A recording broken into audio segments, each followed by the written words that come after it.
Hey everybody, I hope you all are doing well and welcome back to Whiskey Wonders. And today we have a wander for you. In fact, that was so amazing, so packed with such hard to find whiskeys out of Buffalo Trace and even rarer at MSRP, we had to divide it into two parts. So this is part number one of a wander that we did earlier this year because we had the pleasure and the very good fortune to attend the grand opening of a brand new Costco in Buckeye, Arizona. Shout out to the Bourbon Society of Arizona. Those guys are pretty awesome. But it was a great chance to really see some rare birds like the Weller Foolproof, the Jack Daniels Single Barrel Rye, Blanton's Eagle Rare, Elijah Craig 18, and really so much more. So if that is not a good enough ringing endorsement to go to any of the Costco grand openings, boy, I don't know what is. Now, before we get to it, if you like these videos, if you like the wanders, if you like the hauls, if you like the reviews, the unbottlings, the unboxings, and really all the amazing stuff that we have cooking up for you, we have a lot. Don't forget to like and subscribe.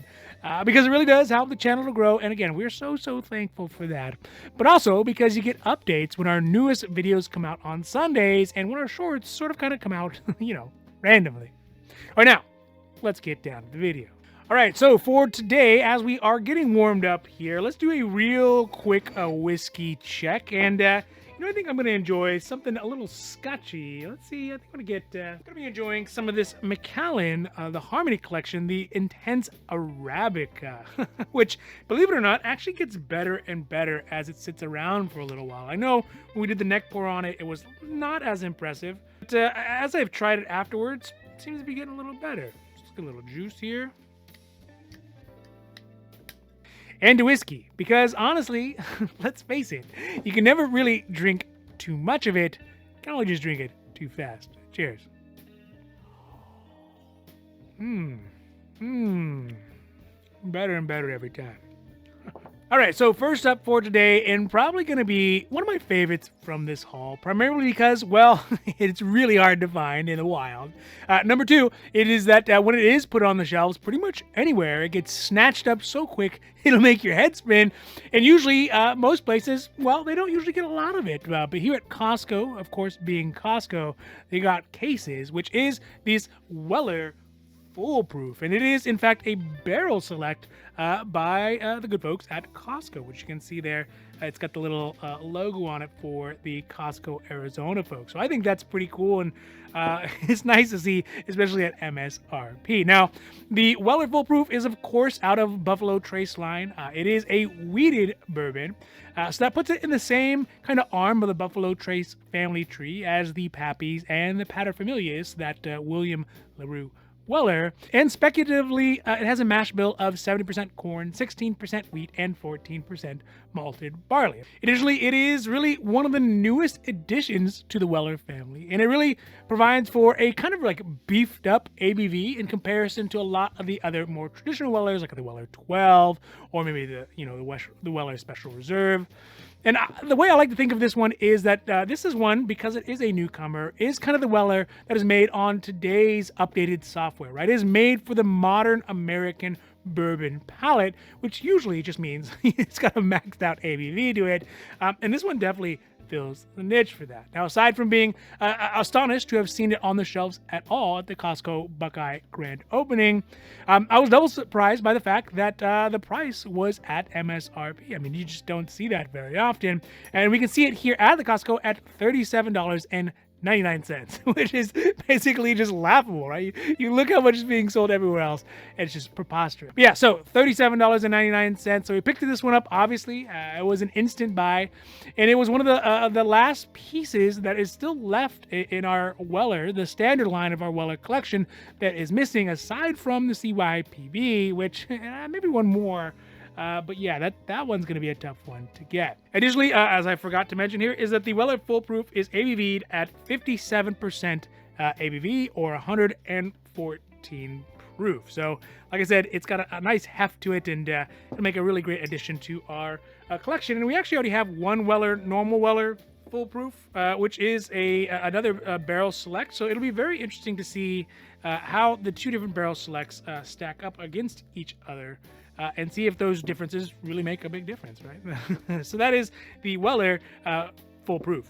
All right, next up is another one that was a great find at MSRP. But, let's be honest here. Let's face it, that even at MSRP, it is going to be a bit overpriced. But we got it anyways, which is the Yamazaki 12 Centauri 100th Anniversary Edition. Now, it is a fair question to ponder. Is it worth paying an additional 40 to 50% more for a whiskey that, for all intents and purposes, is identical to the normal Yamazaki 12, except for the fact that it has been hand selected according to Centauri, which of course leads me to many other questions like what does hand selected mean? Do they have robots who select them otherwise?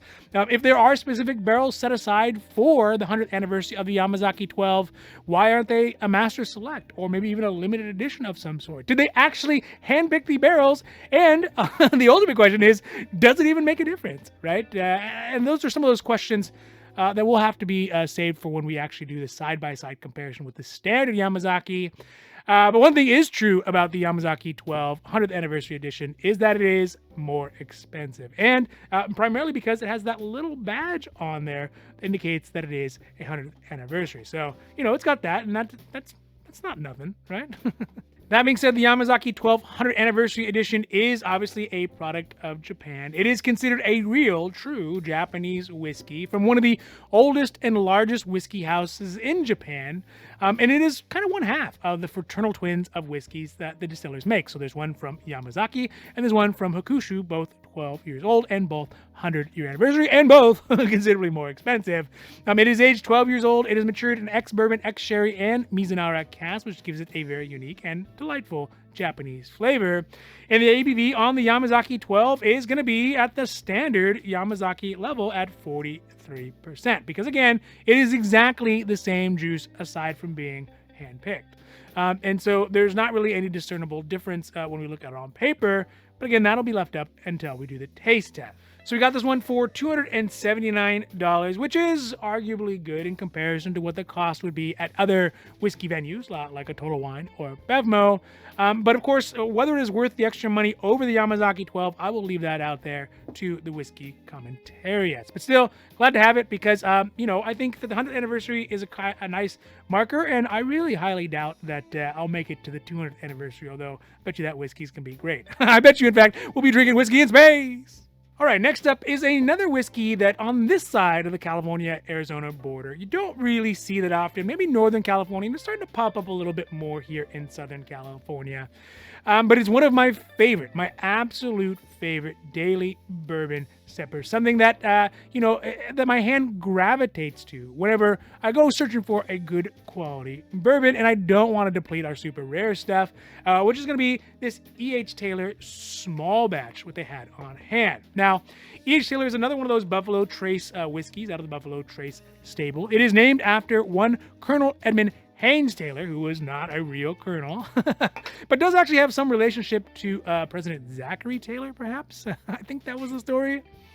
And but the thing is that he's really best known for obviously leading the Buffalo Trace Distiller as a master distiller, for also being a snazzy dresser and being a mentor to one George T. Stagg, who was arguably the greatest whiskey salesman the world had ever seen. And that's why he's got a whiskey with his own name on it.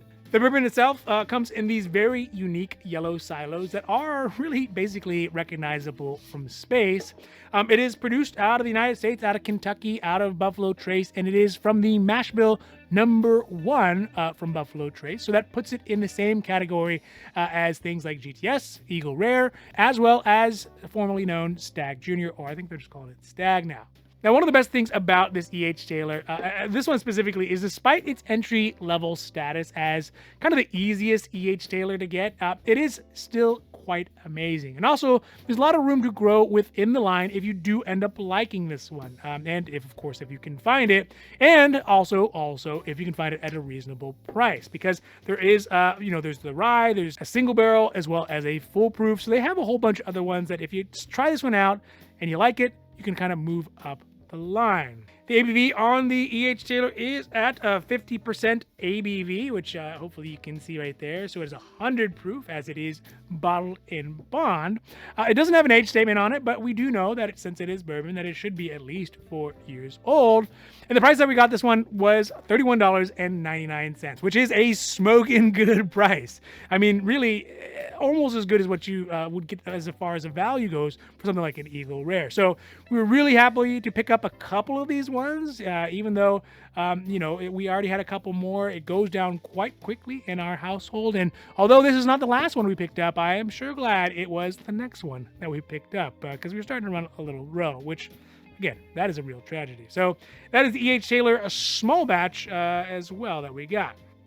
Now for this next whiskey up, look, I've said it once, I will probably say it 100,000 times more, is that Jack Daniel's really seems to be working hard to develop their higher end whiskey portfolio. And a perfect example of that is this Jack Daniel's single barrel rye, Barrel Select from Buckeye, as you can tell by this Flavor Flav chain that goes with it. But they still have their kind of rough and rowdy Jack Daniel's No. 7, which is a great staple to enjoy. I enjoy it occasionally as well. And that can literally be found anywhere in the world. Literally anywhere in the world you can find Jack Daniel's No. 7. And it is always consistently good in its quality. But it is these kind of small batch, single barrel, Finnish style, kind of experimental whiskeys that Jack Daniel's is going out with that is really starting to impress me, especially recently with some of these Jack Daniel's releases. Now this is one of those, and we see it here at the Costco Buckeye grand opening, and it is great to see Jack Daniel's overall applying their Tennessee whiskey techniques to rye as well, which also is at a very reasonable price. I mean, they definitely do the pricing quite well. So it is, of course, a product of the United States based out of Tennessee. It is composed of a mash bill of 70% rye, 18% corn, and 12% malted barley. It is aged in new American oak barrels, and although it doesn't have an age statement on it, it is rumored to be between 6 and 7 years old. One of the other things that I like most about the rye, and generally about ryes, but this one specifically, is the fact that the ABV on it is at 62.85%, or as far as proof goes, it's 125.7. That is quite healthy, which is exactly what I like to see. Because one, I like the higher ABV. Fine, that is one side of it. But also, I think that rye continuously needs to have a higher ABV to really kind of convey, to be a vehicle for those great rye spices that sometimes get lost when the ABV gets dropped down a little bit. Of course, as I alluded to before, the best thing about this one, aside from the higher ABV, aside from the rye goodness, and aside from the barrel selectness that makes it kind of limited, those are all cool, but also going to be the price, because it's not priced like a Michter's rye or maybe even like a Smoke Wagon rye or anything like those. It is priced like it is an upscale Jack Daniel's, which it is. So we got this one for $59.99. So very happy to have this one, and can't wait to give it a try and also add it to our Jack Daniel's collection. So that is the Jack Daniel's single barrel, Barrel Select, barrel proof rye. All right, so the next whiskey up here from the Wander is the fifth one, I suppose. Is another one that has had me converted almost since the very beginning when I started to emerge out of my Jack Daniel's and Johnnie Walker Black Sage of Whiskey quest, which is going to be this Woodford Reserve batch proof 2023 124.7 proof, which we saw here at the Costco in Buckeye.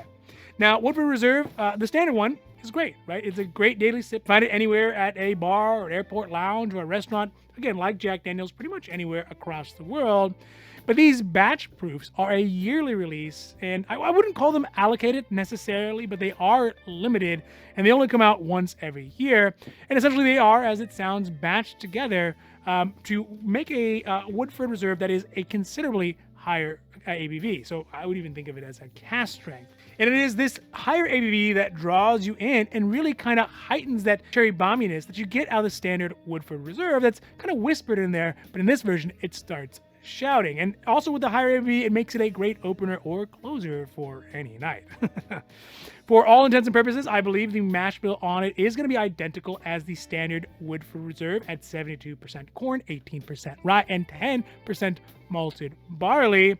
And it is out of distilled by the Woodford Reserve / Brown-Forman Distillery It is limited, so that means that once it is gone, then it is gone, and they don't remake it ever again, except for I think we just recently saw in Paris in the CDG duty free. We saw some that had been Lazarus from 2020, so I don't know how that worked out, but in general, once it's gone, it's gone. It doesn't have an age statement on it, but what it does do to make up for that is, of course, have a very healthy ABV. But even at Costco, even at MSRP, it is not exactly cheap because this one we got for $129.99. But since we have the last couple years, the 119.8, the 118.4, this 124.7 is going to be a great addition to it. And it's a whiskey that will likely always have a place in my bar just because it's kind of one of the first ones that we started out with. So that is the Woodford Reserve Batch Proof 124.7 2023.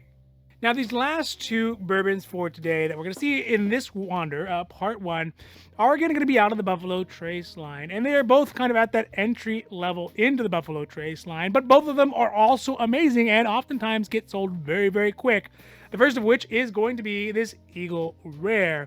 And really, Eagle Rare, if we are honest with ourselves, Eagle Rare is probably the best value for bourbon that you're ever going to find, especially when you get it at MSRP at Costco. Eagle Rare is another bourbon that falls within the phylum of the Buffalo Trace Mash Bill Numero Uno, meaning that it is the low rye, and it shares a branch of the family tree with, again, E.H. Taylor, as well as George T. Stagg and Co., and is based out of the United States from Kentucky, from the distillery down there. And I would say that it is not allocated. I don't think it is allocated, but at Costco prices, when you see it on the shelf, I mean, it doesn't even hit the shelf, right? There's just, when it comes out, I don't know how they know, but there are like bourbonistas waiting there, like that wind-up game you had as a kid with the magnets and the fish, and they're just, they're waiting for the bourbon to drop. Now, it doesn't have an age statement directly on it on the front, at least like it did back in the day, but it does say on the backside, and it mentions that it is a 10-year bourbon, which is a pretty good year. And at the price, I don't know how they do it. They must be putting antifreeze or something in it because the price we got it for is $25.99, which is super duper low for a whiskey, a bourbon that is 10 years old. Just such a good price, such a good value. Even after all the price hikes that we've seen for 2023 from Centauri and Beam and Buffalo Trace as well. So, of course, we decided to pick one up. Just nice to have around. You can never have too many of them, and they make great gifts. And it's quite good whiskey for the budget and for the value. And you'll never feel guilty. Open them up. So that is the Eagle Rare 10 as well. All right, last up, and really along the same lines as what we had with the Eagle Rare, is going to be another whiskey out of Buffalo Trace that is dearly beloved, which is the Blanton's Single Barrel. And of course, it is out of Buffalo Trace, and it has the Mash Bill number 2 in it. That's what it's created by, which is the high rye category, meaning that it has 15% or more rye in it. And the thing about it, the reason why people love Blanton's, and it's different than the Eagle Rare, which is loved for its value. The reason why people love Blanton's is because it is the proverbial upscale bourbon. Yes, it is allocated, definitely. It goes very quick, absolutely. And, it's reasonably good bourbon. It's not amazing, but it's reasonably good. But the bourbon is bourbony down to the amount of bourbon that you could ever really need. It is right down the center of exactly what you would expect for a bourbon to taste like. It is, of course, out of Kentucky. It has no age statement on it, but it does have kind of all the provenance that goes along with it as far as when it was bottled, when it was dumped, who the person who dumped it was, and what their children's names are. All that's written on there. I don't know if you can see that on there. And that's all good, of course. And also, you got to love the fishnets. Who doesn't love the fishnets? Of course, I'm talking about for catching fish. But yeah, the best thing about this one, especially finding it at Costco, is one, finding it at Costco, and two, finding it at the Costco price at $48.99. So, I mean, that price, just too good to pass. So we ended up picking up another one because, again, I think it would be a sad day if we ever run out of it. So they also make great gifts for business partners, associates, and we got that going on this time of year as well. But you can give them to your favorite uncles and, this is all that kind of stuff. We're glad we got it. The Blanton's Single Barrel, and I'm sure it'll go to good use. All right, so that is it for the grand opening of the Costco in Buckeye, in Arizona. And, I really hope that you enjoyed this video. And in fact, I kind of hope that you enjoy all of our videos, whether it is the wanders or the hauls or the reviews or the unbottlings, the unboxings, and really all the amazing stuff that we got cooking up for you. Because let's be honest, we have tons and tons and tons of great stuff cooking up for you. And if you do like those things, please don't forget to like and subscribe, because it really does help the channel to grow. And we are so thankful for that. But also because you get updates when our newest videos come out on Sundays and when our shorts kind of come out randomly. Now, before we go, just remember, if you do find a whiskey that you love, just buy it. Because if you don't, somebody else surely will. And in this case, it might even be me. All right, everybody, have a great rest of your week. I'm out, and adios.